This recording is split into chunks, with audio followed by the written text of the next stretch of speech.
Hi, and welcome. You're listening to the X22 Report. My name is Dave, and this is episode 942B, and today's date is April 11th, 2016, and the title of the episode is U.S. Preparing a Major Offensive Push in the Middle East. Let's get into the economic collapse, political, and geopolitical news. Now, it's starting to look like it's the end for Obamacare. I mean, it's just getting worse and worse as time goes on.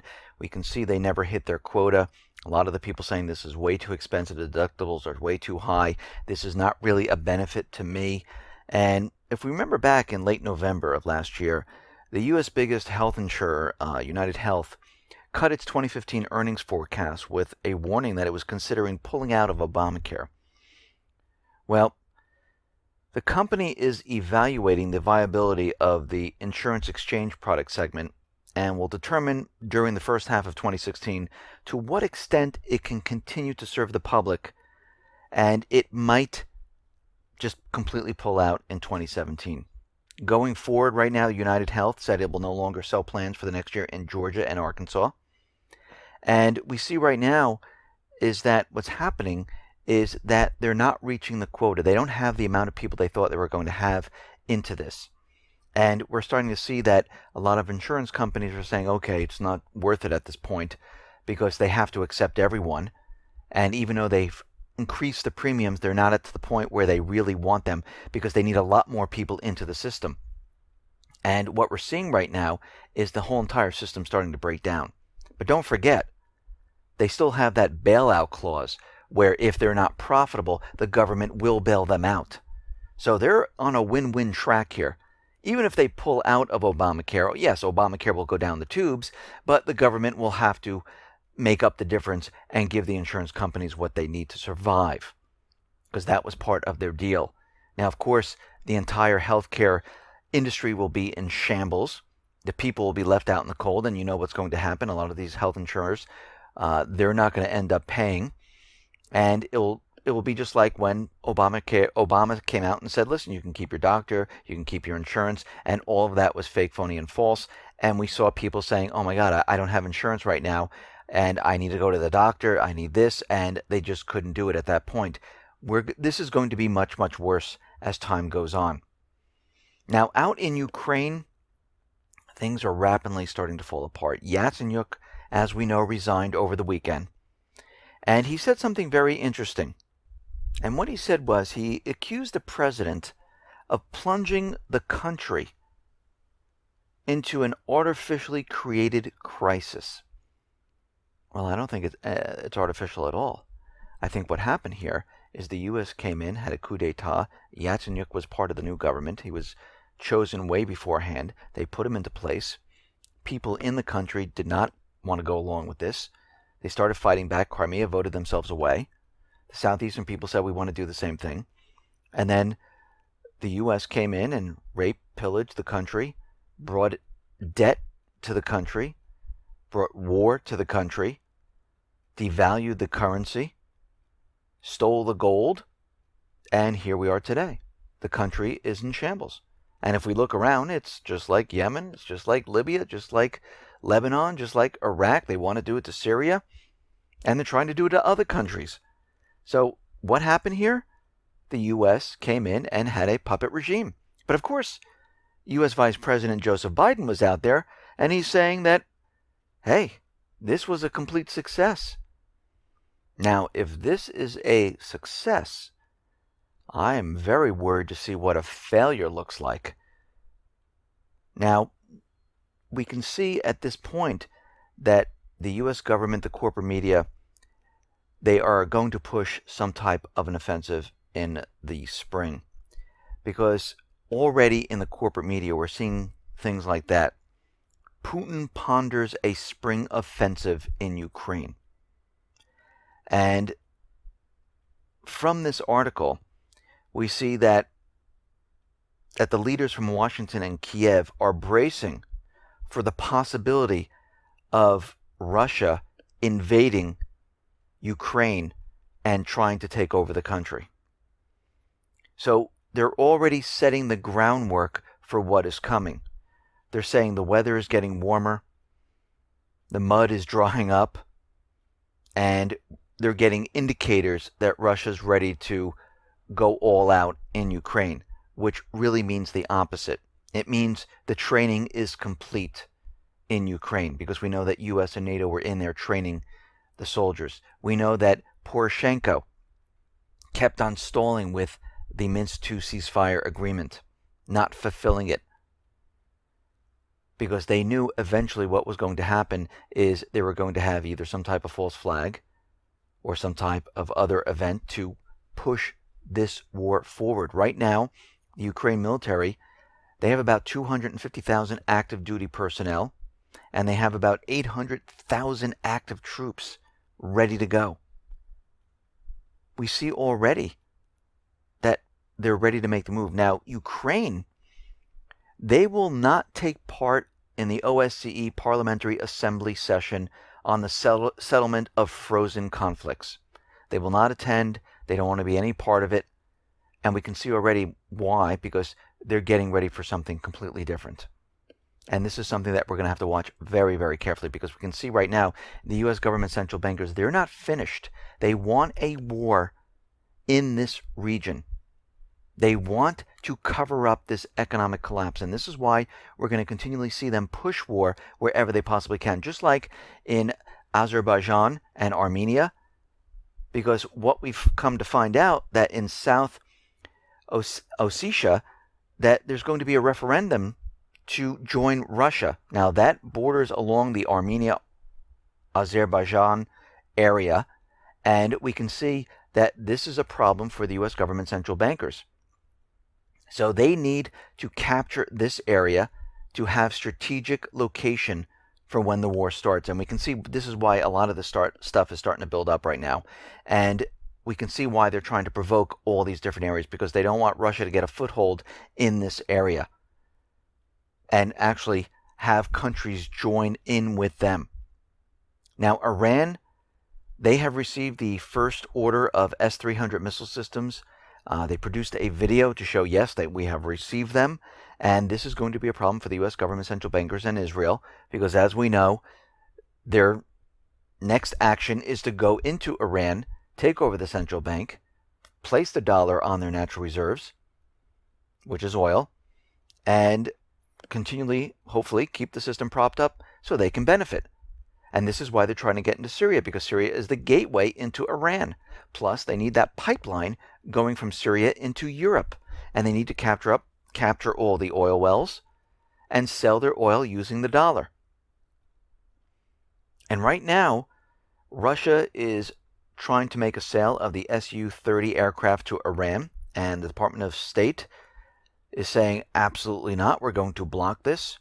We see the Department of State Undersecretary for Political Affairs, Thomas Shannon, made the announcement that we're going to block the approval of a fighter aircraft. We will not let this happen, because it goes against the UN SCR 2231, and it doesn't allow Iran to purchase fighter jets.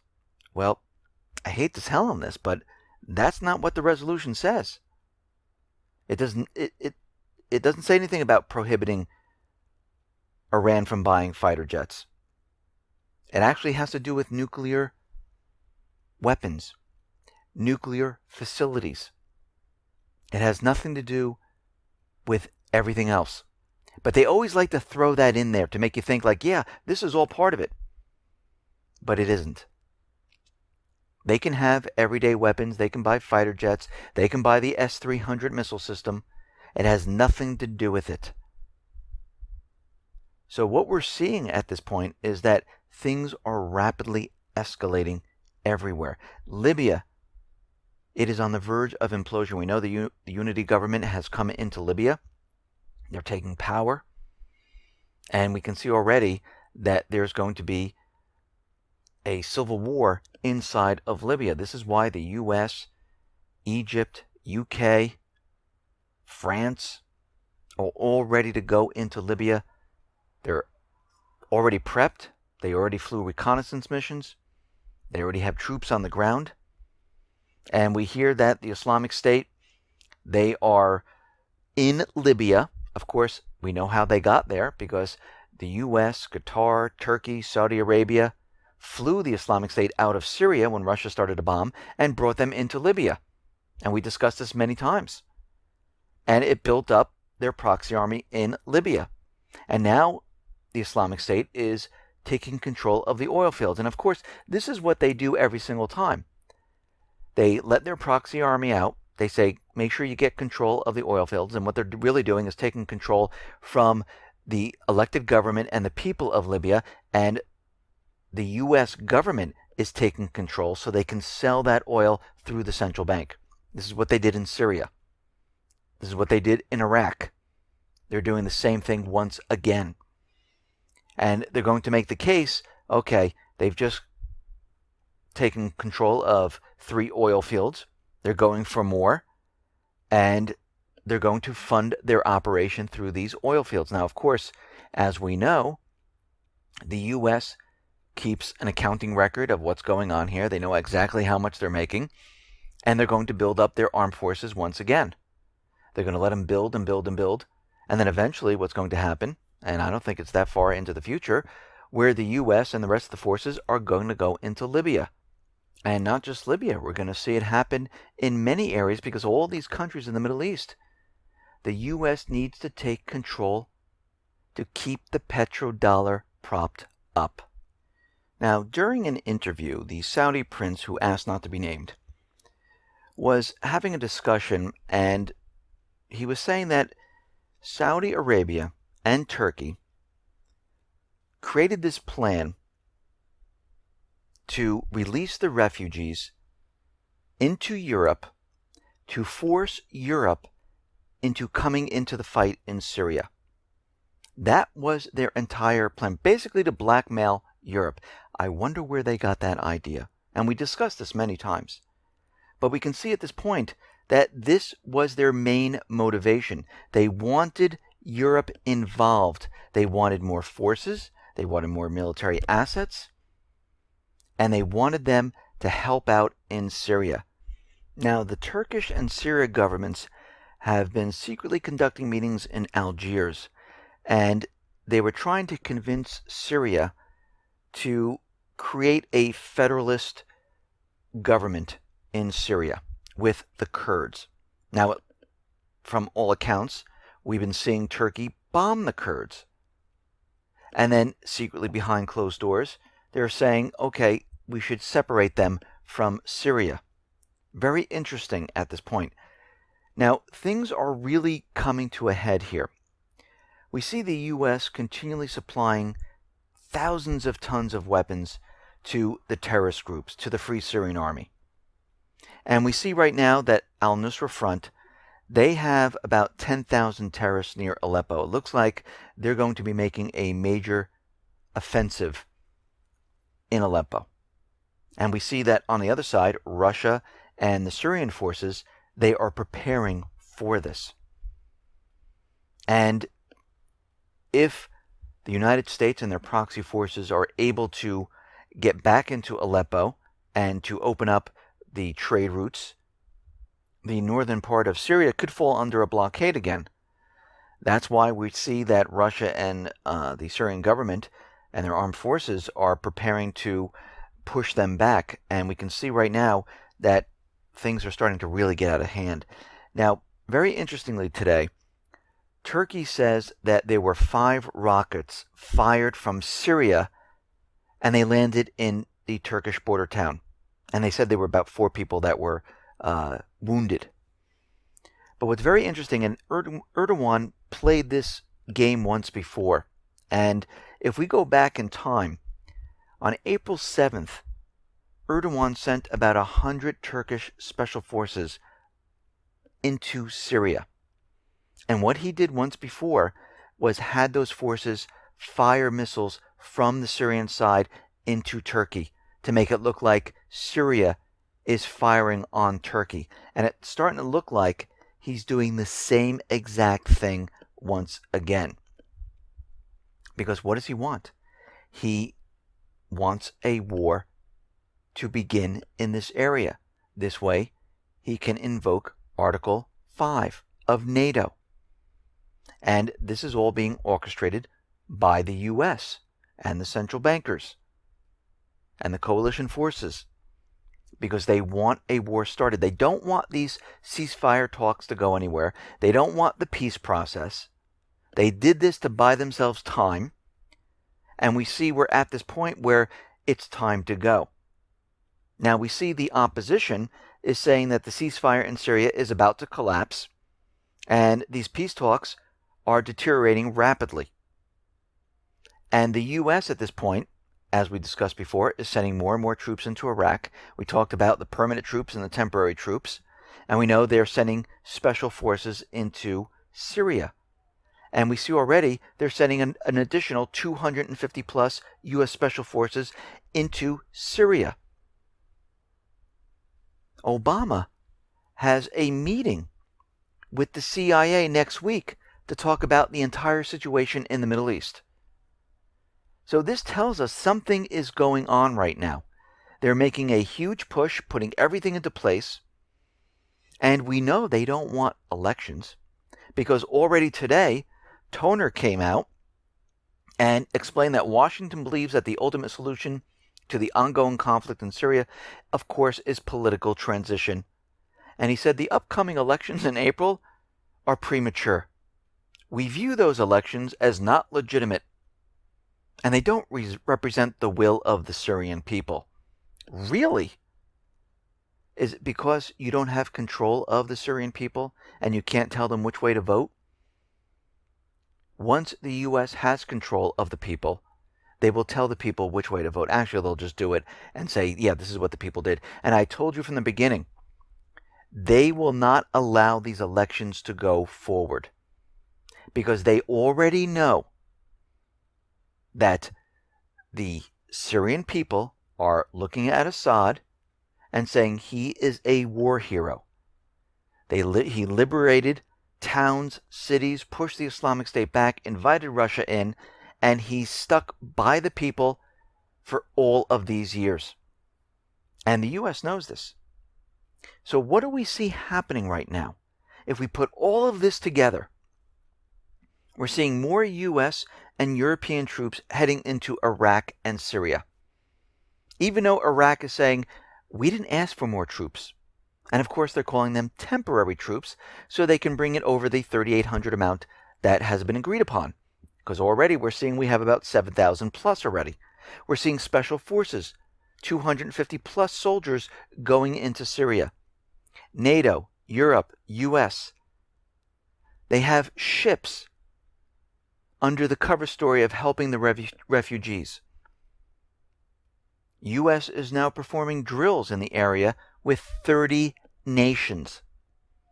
B-52 bombers are now in Qatar, ready to be deployed.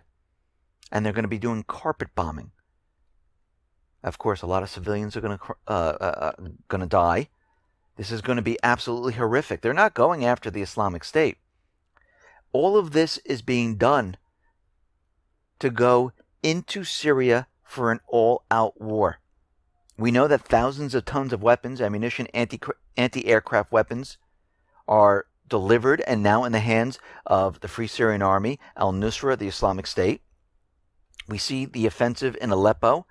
There are 10,000 terrorists. More are being trained right now. The ceasefire is breaking down.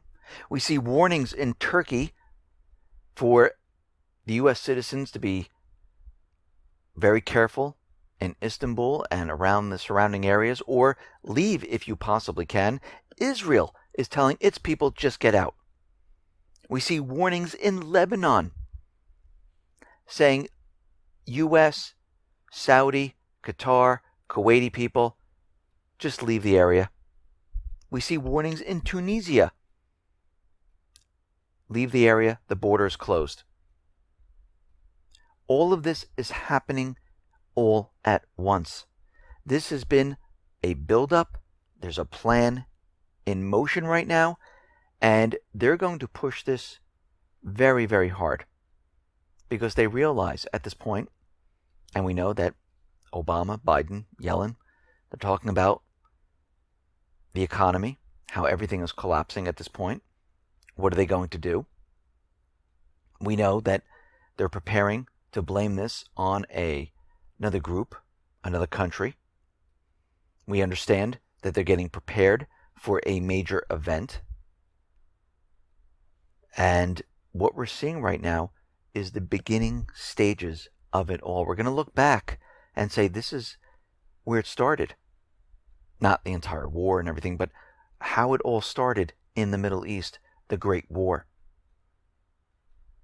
Because it built up to this point, and then we had the event. Now, it's been going on for quite a while. But when we look at this, this most likely will be the spark that brings us into World War III, where the corporate media, the U.S. government, Europe all says we are now in World War III. It's official. Now, we've been in World War III for quite a while. There's wars all over the globe right now. The U.S. is in Africa. The U.S. is in the Middle East, in Eastern Europe, in the Pacific. This has been going on for quite a while. And the only way to get people into war is to trick them, is to fool them, to make you think another group, another country attacked us. Because normally people wouldn't say, hey, let's go to war, unless we're attacked. I mean, it happened in Pearl Harbor. They wanted us in war. So what they do, they provoked Japan. They knew it was coming. They had all the intel. That's why a lot of the ships were moved out of there. You're going to do the same exact thing. But this time, it has to be bigger than it's ever been before. It's going to happen in multiple occasions. There's going to have to be cyber attacks along with it. The physical attacks will be horrific. They have to make it look incredibly real. It has to convince the people, because they want you to think we need to go to war. And the only reason they're doing this is to cover up this entire collapse of the system. And they don't want to be blamed, because they want to restart this entire system once again after the war is done. And this is what it's all about. And at this point, we have to say, no, we're not doing this. We know what you did, and every single person on the net needs to come out and say, we all know we're not following you where you want to go, and that's to war. We have to do it in the US, Canada, Europe, Australia, UK. We all need to do this all at once. We all need to come out of our homes and say no. We need to go to our governments and say, you are done here. The central banks are done here. The people need to band together. The people at this point need to come together. Because if we don't, we will be going to war. Listen, everyone, thanks a lot for listening. Be well, be safe, and especially be prepared. Thanks a lot.